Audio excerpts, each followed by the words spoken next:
السلام عليكم الاخوان، كي دايرين؟ مزيان بخير، نتمنى تكونوا بخير وعلى خير. اليوم كي جاتكم المقابله وكي جاكم التغيير ديالنا بالباهه، يعني هذا الشيء هذا كنا بغيناه من الضربه الاولى، ولكن حاجه وحده زوينه.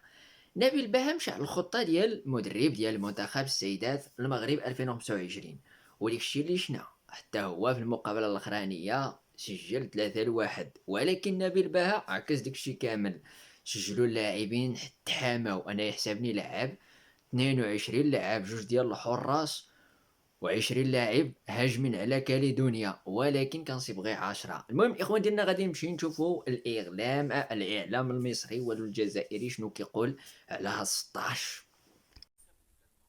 منتخب المغرب في كأس العالم 17 سنة في قطر المفروض كان يلعب الماتشين اللي فاتوا بنفس الروح دي. بيلعب فرقة النهارده منتخب ضعيف، كاليدونيا.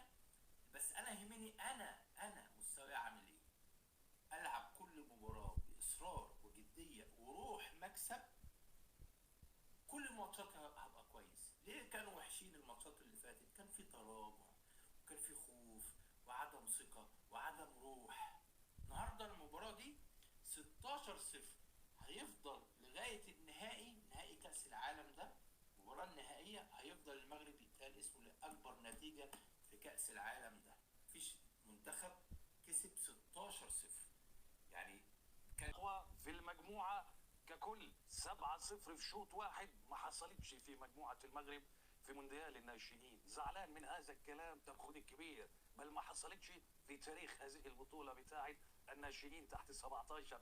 زعلان ومتضايق؟ طب خد الكبيرة. أتعلم أن في تاريخ مونديال الشباب أو عفوا الناشئين تحت 17 لم يسبق لمنتخب أن وضع 6 أهداف في منافس في الشوط الأول؟ مش هقول لك 7، لا بقول لك 7، مش هقول لك 7 عفوا، ده انا بقول لك 6.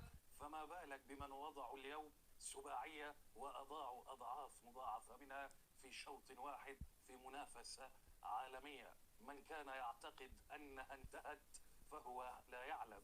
ورحمة الله وبركاته. تحية طيبة للجميع بعد ردة فعلنا على الفوز التاريخي الساحق للمنتخب المغربي ضد منتخب كاليدونيا الجديدة. المنتخب المغربي سحق كاليدونيا الجديدة 16 مقابل لا شيء، 7 في الشوط الأول و9 في الشوط الثاني، 16 هدف. دخلنا المباراة -8، طلعنا من المباراة -8. بسم الله ما شاء الله. قلت وعنونت للفيديو السابق: المستحيل ليس مغربيا. منتخب المغرب للناشئين لأقل من 17 عام ينتصر انتصار تاريخي في بطولة كأس العالم للناشئين. انتصار سيخلد في تاريخ وسجلات بطولة كأس العالم للناشئين لأقل من 17 عام. انتصار بفارق كبير جدا يخلي فيه فرصة كبيرة بإذن الله من أجل تأهل المنتخب المغربي إلى دور 32، الدور القادم من بطولة كأس العالم.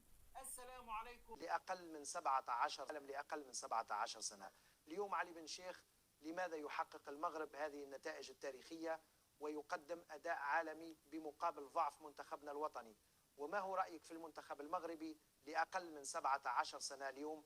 لي جون هادو ما نقول لهم تبارك الله فيهم، لان مساكن داروا لو ماكسيموم. هذاك واش تعبوا حبوا. سي اون كاتاستروف ناسيونال من الأ حتى اليو 17 يا ناس، من الأ حتى اليو 17 سي اون كاتاستروف ناسيونال. قريب نقول لك وقيلا العالم يوليهم بارد. يجيو لي ماروكان ويعطيهم الصحه يفوا لي فيليستي بالضامه، داروا الضامه يفوا ريكوناتور كاتك. ما لازمش تخبيو هذوك يقول لك تكلم وكتايا وكذا. لي جون هادو الاخوان كي جاكم نبيل بها، كي جاتكم النتيجه؟ عطيونا الراي ديالكم، يعني وصلت الكلمه، وصلوها سخونه. المهم الاخوان كلشي كيغني بهذا 16-0، ونتلاقاو ان شاء الله في فيديو جديد.